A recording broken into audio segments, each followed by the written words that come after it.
ใส่ปับอันนี้หมูของข่อยอันนี้ไก่ของข่อยอันนี้เป็ดของข่อยแม่ค้าเล่าไปซื้อบ่ได้มันเอาไม้ปรุงใส่เป็นของมันเบิดแล้วแกเอาตัวเดียวได้น่ะเล่าเป็น10บ่ได้มันเอาเบิดแล้วบ่ทันมันไปแต่เช้ารถจอดปั๊บมันขึ้นจองโลดแกวส่งยามใกล้สิฮอดโมงกลับรถสิออกจากสวรรณเขตกลับเสบังไฟนะฟังเอาเด้อลูกหลานมันว่าฝลุงหมูนี่มันบ่ได้กินน้ำครึ่งวันแล้วเจ้าสิขาย10ฟันนี่บ่ได้หรอกเจ้าขายซะ6ฟันกีบหมูตัวนี้เขามันก็บ่ได้กินแล้วมันก็หันใจสอบแล้วมันสิตายแล้วค่อยบ่ซื้อดอก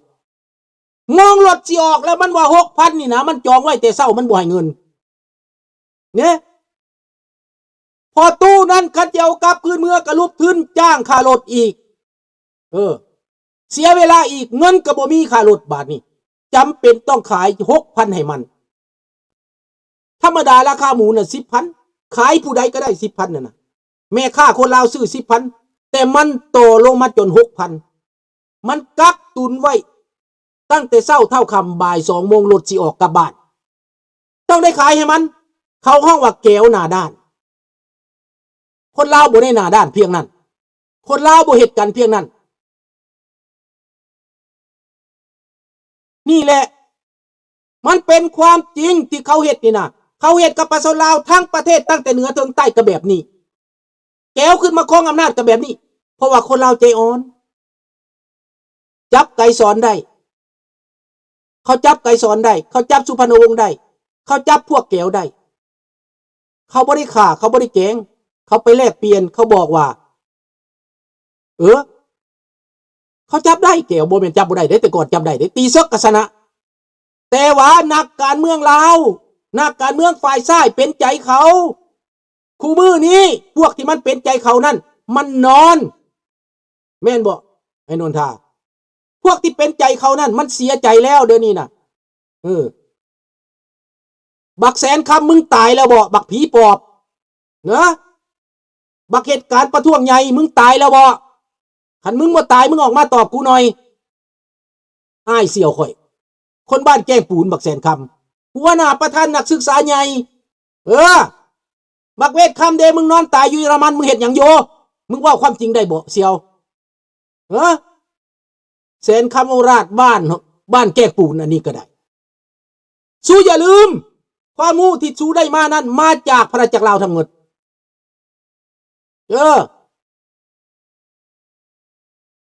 คนลาวมักง่ายในสมัยนั้นแม่นเห็นบ่ล่ะอันนี้คือความจริงพี่น้องเป็นความจริงทั้งหมดที่ข้าพเจ้าเว้าเมื่อนี้บักอินโปงบักอินแปงบักอัปปาเช่มึงฟังกูเว้ามึงฟังกูเว้าให้มึงฟังกูเว้าพวกสูขายซาดกินพวกสูทรราชพวกสูเนรคุณพวกสูบ่อายซาดพวกสูบ่อายโลกบ่ได้ตอนนี้บักสอนไซเป็นแก้วอยู่แล้วมาจากบักคำไตบักไก่สอนบักนูหัก3ตัวนี่บักสมานวิญญาเกต4ตัวไหมบักสมานวิญญาเกตแก้วน้องคายบักนูหักแก้วบ้านหวานพระละกามาจากฝั่งไทยโอเค2ตัวบักไก่สอนแก้วมาจากฮานอยฟังดีๆบักคำไตแก้วมาจากฮานอย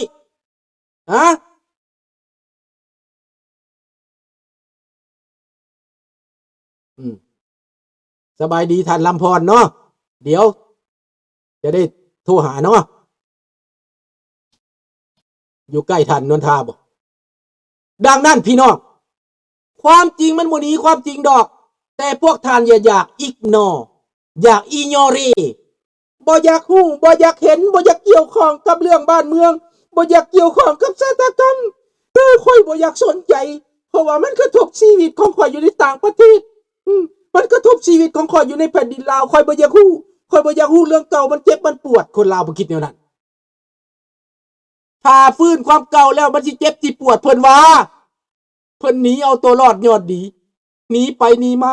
เข้าแป้น4 แผ่นเข้าลงเหมือนกันตายเกลี้ยงพวกหนีความตายแต่หนีบ่ได้หนีความหมายก็หนีบ่ได้หนีความจริงก็หนีบ่ได้ไปเข้าแป้น4 แผ่นเหมือนเดิม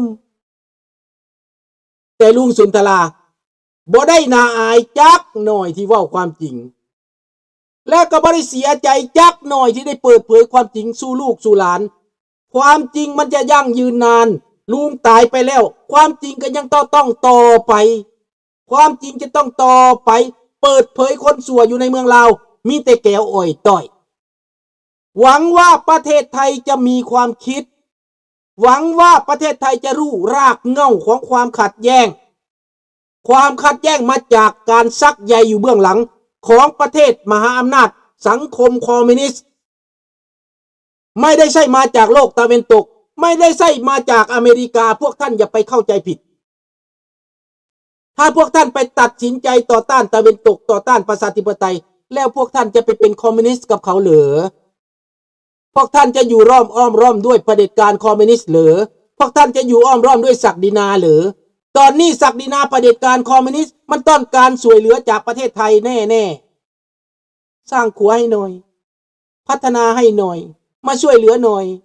ขอให้เจ้านายท่านผู้ใหญ่มาช่วยเหลือประเทศลาวหน่อยกำลังยากจนประเทศลาวต้องการการพัฒนานี่ประเทศลาวต้องการพวกท่านเป็นในใจลึกๆขอสวยใส่พวกท่านหน่อยเป็นความจริงพร้อมเดียวกันนั้นเขาก็แทรกแซงเข้าไปเขาก็โฆษณาส่วนเสือเข้าไปเยิกประท้วงขัดแย้งสิไปทางอเมริกาบ่ได้จองไว้หลังจากนั้นกล่าวสินค้าราคาถูกทุ่มประเทศไทยเดี๋ยวนี้รถ EV ของประเทศไทยเบื้องต้นก็เว้าก็เอเชียนพลัสเพิ่นว่าโฆษณาจัดสินค้าจีนเดี๋ยวนี้โด่งดังในประเทศไทยดังขึ้นมาบ่พอ6 เดือนเดี๋ยวนี้เจ๊งปิดประตูประเทศไทยก็ได้ปิดประตูรถ EV ขาย 300,000 บาทพี่น้องโอ้ย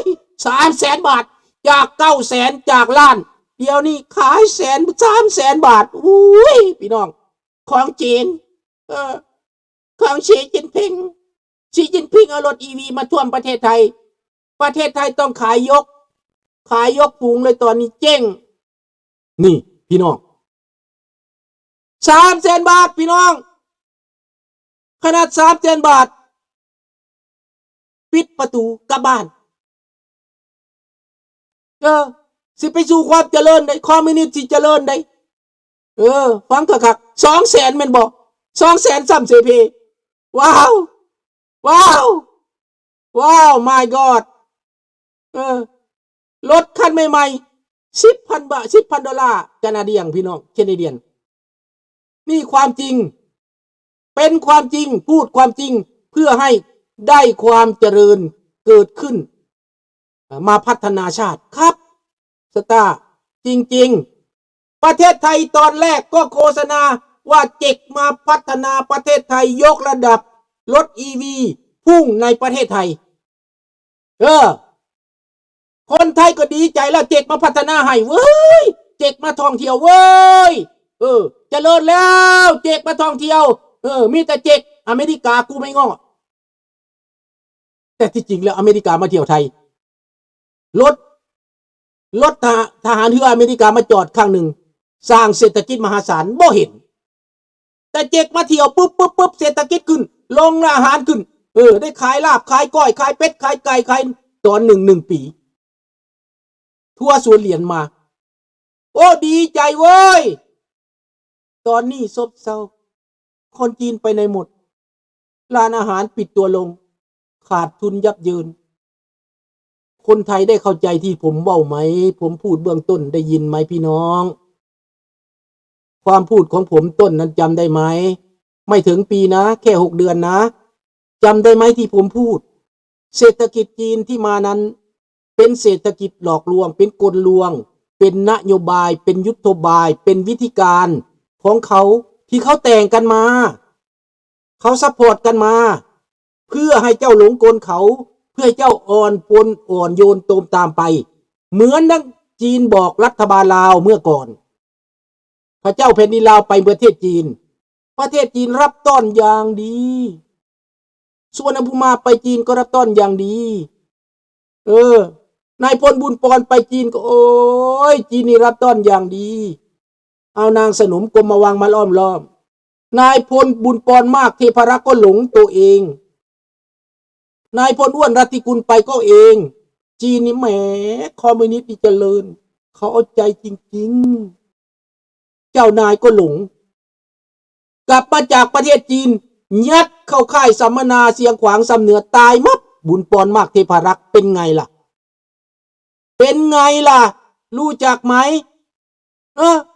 ไม่รู้จักเลขกลคอมมิวนิสต์พระเจ้าแผ่นดินลาวไปประเทศจีนมาก็บอกว่าโอ้ยจีนนี่เป็นเพื่อนของเราเป็นประวัติศาสตร์เรานี่เป็นเพื่อนกับจีนเขาไม่ทำอะไรเราหรอกก็จริงเขาไม่ได้มาลบกับเราจริงๆหรอกเพราะเราไม่ใช่คู่รบของเขาถ้าเป็นมวยเขาก็ไม่ชกกับเราเพราะเราตัวเล็กเขาไม่ชกแต่เขาจะเพียงแต่ว่าขยับมาจิวมันคุยโม่เจ๊กมันคุยโม่ว่าเยี่ยวราดประเทศแม่น้ำโขงท่วมประเทศลาวตายหมดเยี่ยวไปพันกว่าล้านคนเยี่ยวลงไปใส่แม่น้ำโขงจะท่วมหัวคนลาวตายหมดมันคุยโม่นะมันเรื่องจริงมันปิดเขื่อนมันเปิดเขื่อนก็ตายแล้วท่วมหัวตายหมดแล้วเจ๊งเลยนะจริงไหมล่ะจริงบ่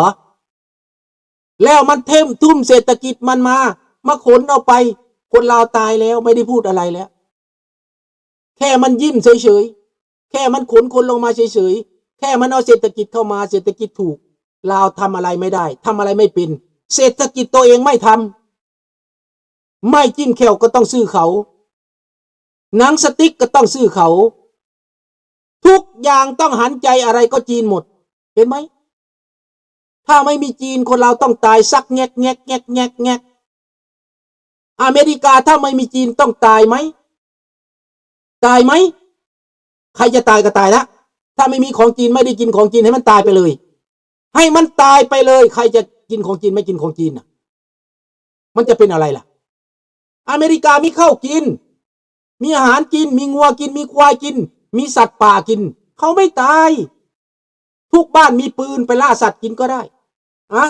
ตายไหมไม่ตายแต่ใครจะตายคนจีนในตอนนี้คนจีนจะตายใครอยากรับตาก็รับเป็นโบราณบางคนโง่จ้าคนลาวยังรับตาหูหนวกย่อจีนอยู่ก็เป็นอย่างสั้นแหละเพิ่งเลิกงานมาสวัสดีครับให้พวกเจ้าคิดเบิงในทุกมือนี้ซักดีนาตัวจริงที่พวกเจ้าเกลียดซักดีนานั้นโมเมนต์คนลาวนอกโมเมนต์เจ้าชีวิตโมเมนต์พวกประเทศที่สามแล้วพวกประเทศที่สามนี่หนีจากบ้านฝากเงินเมืองลาวนับบทถ้วนฝากไปเรื่อยๆซอยไปเรื่อยๆพยุงเศรษฐกิจลาวสิตายเจ็บเป็นก็ต้องลาวนอกเกิดมาบ่เคยเห็นลูกเห็นหลานก็ได้ซอยเขาเพราะสงสารเวทนาเป็นเรื่องจริงปฏิเสธบ่ได้ดอกลาวอเมริกาลาวแคนาดาลาวฝรั่งเศสได้ซอยไปตลอดเสื้อนี้ข้าพเจ้าว่าความจริงและประเทศลาวในตอนนี้ขายหมดแล้วขายทุกสิ่งขายทุกอย่างจำนองจำนำหมดแล้ว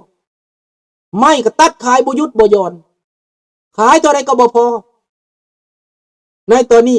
ประเทศไทยก็ได้เปรียบได้ประโยชน์นะผมไม่ว่านะรัฐบาลไทยทุกวันนี้ก็ได้ประโยชน์จากประเทศลาวแน่นอนการช่วยเหลือทำขัวสร้างขัวเขาอยากให้สร้างกันเบิดต่อกันเบิดไม่ได้ต้านนะแต่ว่าประชาชนลาวได้อะไรเห็นไหมเมื่อก่อนลาวไม่ได้ข้ามเป็นอพยพไม่ได้ข้ามไปทำงานที่ประเทศไทยนะแต่ประเทศลาวก็มีอยู่มีกินข้าวเต็มเหล้าความเว้าอยู่ก็เป็นมีข้าวเต็มเหล้าแล้วนะมีรถถีบขี่ก็มีความสุขมีงัวมีควายก็มีความสุขนี่คือความสุขตัวจริงแต่ทุกวันนี้มีรถขี่มีมือถือแต่เวลาเจ็บเป็นไม่มีเงินปัว โรงพยาบาลไม่ปิ่นปัวไม่ดูแล